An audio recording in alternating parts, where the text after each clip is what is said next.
জানো তো কানাডায় এখন পেট্রোলের দাম হু হু করে বাড়ছে। এই যে দেখো, এখানে পেট্রোলের দামটা সেন্টসে লেখা থাকে, তার মানে $1.70, মানে ধরো ওই 120 টাকার মতন পার লিটার।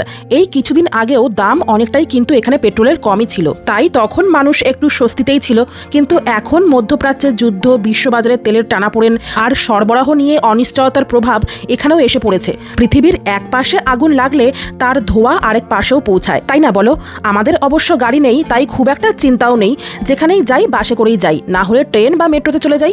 কিন্তু যাদের প্রতিদিন গাড়ি নিয়ে এখানে বের হতে হয়, তাদের বাজেটটা এখন ভালোই নড়বড়ে হচ্ছে। জানো তো, এই দেশে পেট্রোলের দামটা তুলনামূলকভাবে কম বলেই মানুষ নিজের গাড়ি নিয়ে এদিক ওদিক যেতেই বেশি স্বাচ্ছন্দ্য বোধ করে। তাই এখানে বেশিরভাগ মানুষের কাছেই তো গাড়ি থাকেই থাকে, তার উপরে আবার একটা দুটোর থেকেও বেশি গাড়ি থাকে। তাছাড়াও এই দেশে পাবলিক ট্রান্সপোর্টের খরচ খুব বেশি। আবার এখানে ঠান্ডা ওয়েদারের জন্য সবাই 4 চাকাটাই চালায়, তাই সবাই নিজের গাড়ি নিয়ে চলতেই বেশি পছন্দ করে। এতে স্বাধীনভাবে চলার আনন্দটাও মানুষ খুব উপভোগ করে।